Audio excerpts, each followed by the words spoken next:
Welcome to Private Club Radio, your weekly source for industry education, news and discussion. Broadcasting from Tampa, Florida, ladies and gentlemen, here is your host, Gabriel Aloisi. If you're looking to change jobs or you are looking to potentially do that in the future, make sure you save this episode in a good place and make sure you listen to it all the way through, because our guest today, Michelle Ricklin of Kopplin Kuebler and Wallace, is going to share some of her best advice on how to write the perfect resume and how to make yourself the most appealing candidate you can be for your next club employer. It's a really fun episode, and you're going to enjoy that interview, which is coming up in just a couple of minutes. Well, last week, we officially launched episode 2 of Let's Play Through, which featured the incredible Stream Song Resort here in Central Florida. And you can watch that over at letsplaythrough.com. That's the link to subscribe and watch my new show. And a lot of people have asked me, what the heck are you doing, Gabe? Why did you release a golf show? And the reason I did is because I want to help this industry grow. And by doing so, if we take that back and reason backwards, the way to do that is to find the members of the future and show them why golf is such an incredible game. And the members of the future are millennials and they're Generation Z, and they've cut the cord on cable. They don't watch NBC Golf and they don't watch CBS. They watch YouTube, they watch Netflix, and that's where they get entertained. And my show is the antithesis of everything you see on network TV. My show is a golf travel show that is selling fun, that's selling entertainment value, and that's selling an experience. It's what I've been talking about for years on this show, in my books, in my keynotes.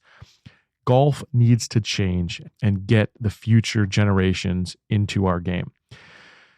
What's incredible and what makes me so proud and so excited about this show is I have a client called Hammock Beach, and we run some of their digital marketing ads online. And I know exactly how many leads they get for membership from their online marketing efforts every single month. And once this episode came out, the Hammock Beach episode, which was episode 1 of Let's Play Through, their membership inquiries went through the roof. And I got to see it, the power of YouTube and the power of what this show is going to do for the golf industry and the private club industry. I saw it immediately. It was humbling, it was an honor, and it was exciting to see.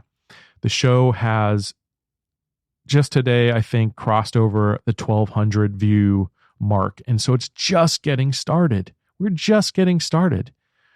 The shows that we do moving forward are going to exponentially have more and more viewers. My goal is to make this the first 1 million subscriber golf show on YouTube. I really think I can do it. I really do, because we've studied what's happening and we know that YouTube is the place to have this show, and the power of what a show can do and what great content can do on YouTube. So I'm really excited for what's going on. And I want you to be part of that journey. The way to do that is to subscribe to the show. It's completely free to subscribe, just like this podcast is free. Go to letsplaythrough.com. It's going to take you directly to the page where you can either hit yes if you're already logged into Google, or you just simply need to log into Google, or for some reason you don't have a Google account in 2019, you can create a Google account. And you can watch that show and share it with your friends. I need you to share this show. Okay, I need you, not the other people listening to this show, not the big audience of Private Club Radio. I need you to share this show. You are what's going to save the golf industry and the private club industry. You. So please take that step. It's a very simple step. It'll take you less than a minute to do. And it would mean the world to me. And I keep saying that, but it's true, because I'm on a mission to make our private clubs sustainable into the future. There is most likely, very likely, a recession coming, and it's going to shake out a whole swath of our industry. It's going to be way worse than 2008. And I'm not just trying to peddle some kind of fear to you, and I'm not trying to titillate people or scare people. It's just the truth. We've had a great run. It's been incredible, right? Our economy is bigger and better than ever. But there's huge signs looming that the slowdown's coming. And if you thought 2008 was bad, this is going to be worse because clubs have taken drastic steps. We know they've taken drastic steps, right?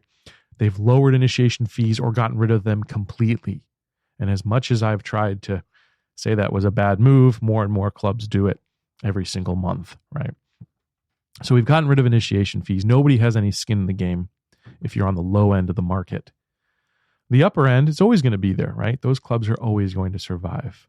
But the low end and the middle end of the market is really in store for a gigantic shakeup because of the way they've managed the clubs in the past few years, especially clubs that haven't listened to this show. If you're listening to this show, you've probably been a little bit more proactive and you're probably okay. Hopefully anyways, right? But there's a big shakeup coming, okay? And we need to be prepared and we need to find a way to get people into the clubs and to get people into golf who don't experience it every weekend, who don't play it every week. We need to find a new audience, a completely new audience. So I need your help, I need you to subscribe and I need you to share it. If you appreciate this show, if you've enjoyed Private Club Radio, if you've listened to one episode, even if this is your first episode, you probably know that this show is a labor of love. That's what my whole business is about. I could probably get really rich in another industry, but I love golf and I love private clubs. And this is my industry that I chose because I love it. It's my passion. And it's why you're in this industry too. I guarantee it, right? You can make a lot more money somewhere else. But we love this industry. So do me a favor. I know you're busy. I'm busy. Let me tell you how busy I am. I'm extremely busy. You're extremely busy. That's just an excuse, okay? Being busy is just an excuse. I need your help. I really need your help. Not just me. Really isn't me. We need your help. As an industry, the private club industry needs your help. Please help. Thank you.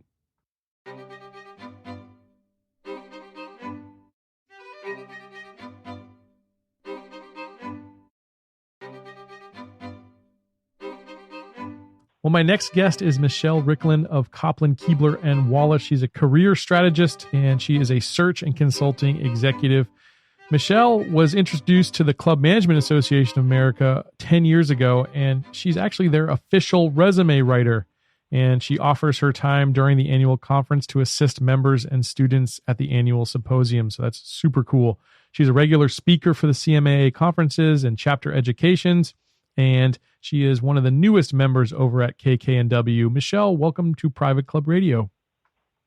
Oh, thank you. Good to be here. Yeah, Michelle, I'd first love to just go through your background and have you just tell us how you got to where you are now. So my background started off in corporate human resources. So I was a human resource generalist, and then slowly kind of moved into more specialized areas in employment, employee relations, and training and development. And I left corporate when I had my first child and started consulting, which was a more of a work-life balance for me at that time. And again, was doing a lot of work in communication training, public speaking training, soft skill training, as well as search and other areas of consulting. And I started a career management company, I'd say about a little over 15 years ago. And we mostly concentrated on working with individuals on presentation of themselves and their careers, executives working on executive resume development, LinkedIn profile development, bios, interview strategies, job search strategy, and while also continuing to do training. And I began working with the CMAA about 10 years ago. I'm their official resume writer, and worked with, I'd say, hundreds upon hundreds Wow. of industry professionals on getting themselves ready for search or to just be prepared in case opportunity comes knocking. When looking at hundreds of resumes, what are some of the more common faux pas people make on resumes? So I think one of the main issues that I see often is just not being in the right mindset. And when I say that is that when I pick up a resume, it needs to be clear that it's a marketing tool and that the individual who is presenting themselves is a product and the employer is a consumer. And often what will happen is the resumes become very applicant-centric, so to speak, right. Where it's all about them and what they want, and they're not really thinking through, well, who's the audience and who is it that I'm trying to appeal to? That's so important. I read tons of resumes because for my own agency, people are sending me resumes all the time. And that's one thing. It's often people want to just kind of shout from the rooftops about who they are. But I, of course, reading the resume, want to know how can you help my company? And so I think that is super important. So thanks for letting us know about that. You're one of the newest folks over at Kopplin Kuebler and Wallace. So how did you guys get together and form this partnership? So every year I work at the CMAA International Conference, and I'm pretty much booked from start to finish with individuals that want me to assist with reviewing their resume and providing guidance and assistance. But I always make sure to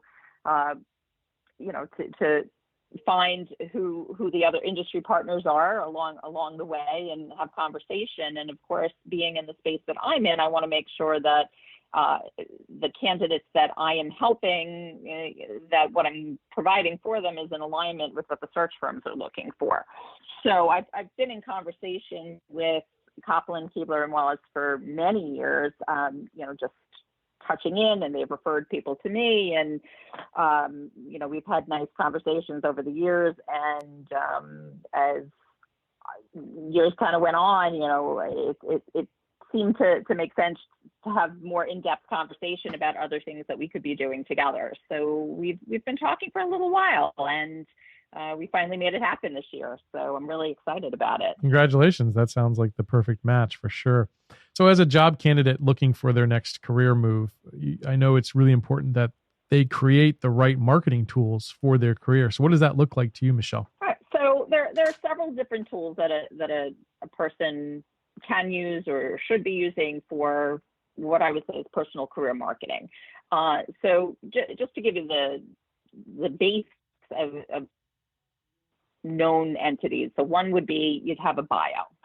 So a general manager, let's say of a club, might have his or her bio on the website, and that would be written in the third person.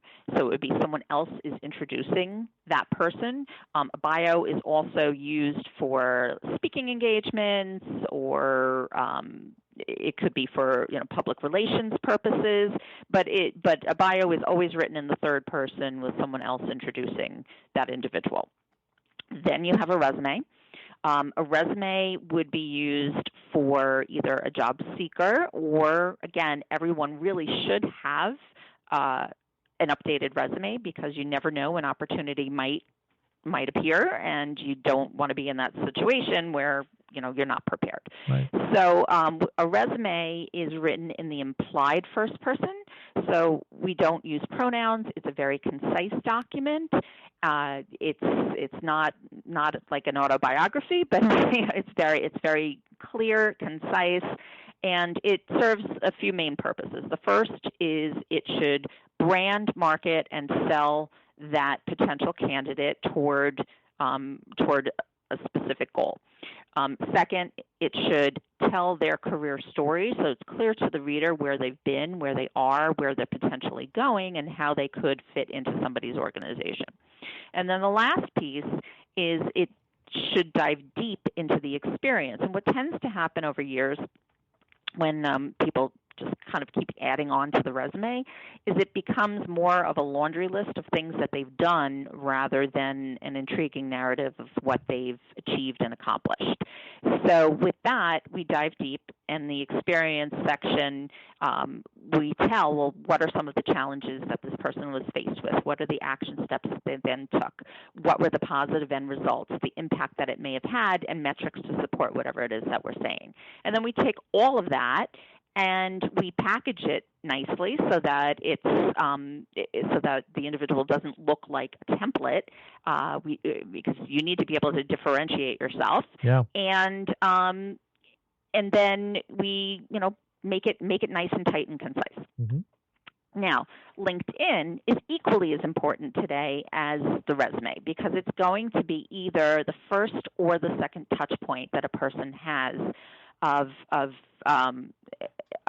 someone's candidacy. So LinkedIn is also written in the first. It's written in the first person, but it is full first person with pronouns, and it's more narrative, it's more storytelling, it's more personal.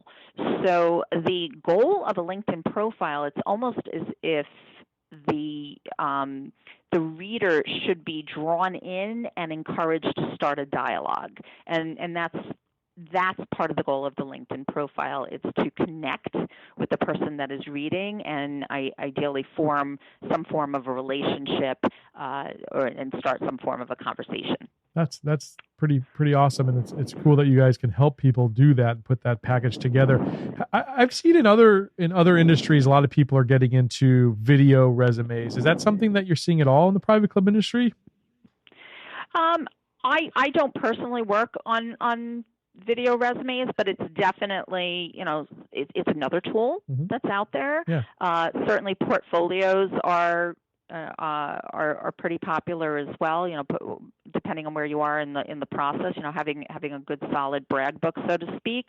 And with that, video is a potential component. Mm-hmm. Yeah. So I love what you said about building a compelling narrative in your resume. Could you give us an example of what that actually looks like?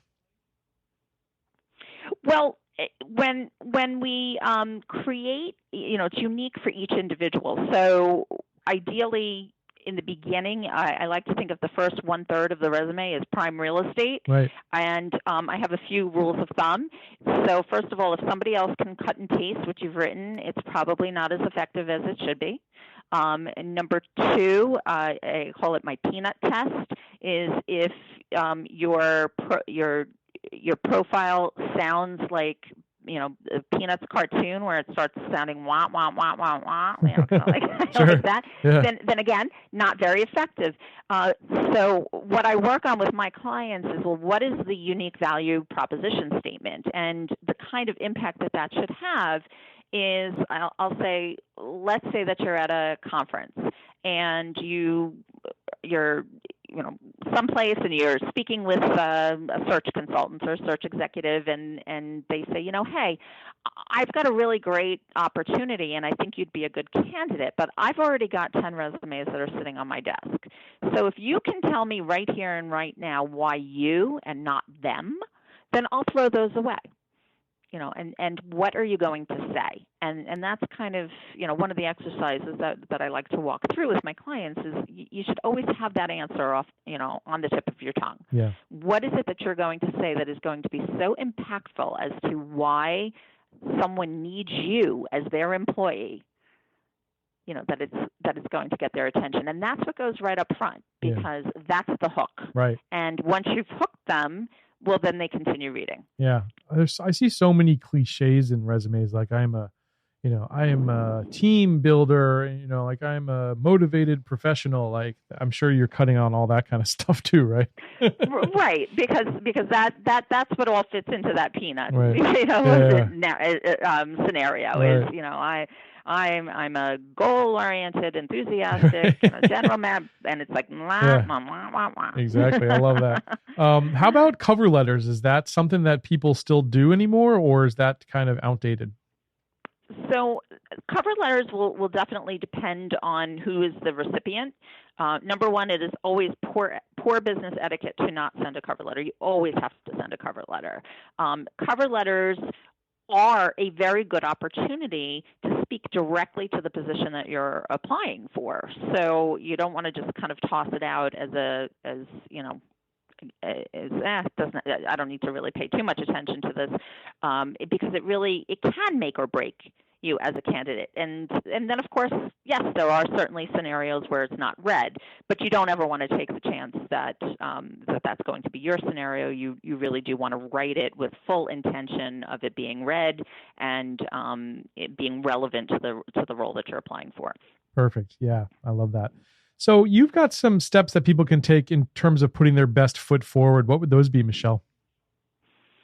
Well, as far as the credentials, and the marketing materials, I am very clear that whether you're working with me or you're working with another professional or you're doing it on your own, you do want to make sure that your presentation of yourself is unique, and that you do come up with that value proposition statement. Then there's just some real basics that people forget. When you need to spell check. You need to make sure that whatever you are handing in is really perfect. You don't get the saying, you don't get a chance to make a second first impression. Mm-hmm. So you want to make sure that whatever it is that you're saying that you're sending off to either a recruiter or to a search committee, that it is really proofread, looked over, make sure it makes sense. Have a few people eye it for you, because obviously we miss our own when we're doing our own work. We can miss it easily, and then making sure to follow up with thank yous and any way that you can to make sure that you're giving a good first impression, and that is not just on paper but in person as well. So your interview starts before you ever walk in the door, and it's from who you say hello to when you park your car to going all the way into the interview itself, to even something as simple as this is a little trick that I often give to my candidates. I always tell my candidates to make sure that, particularly in the suburbs, make sure you clean your car.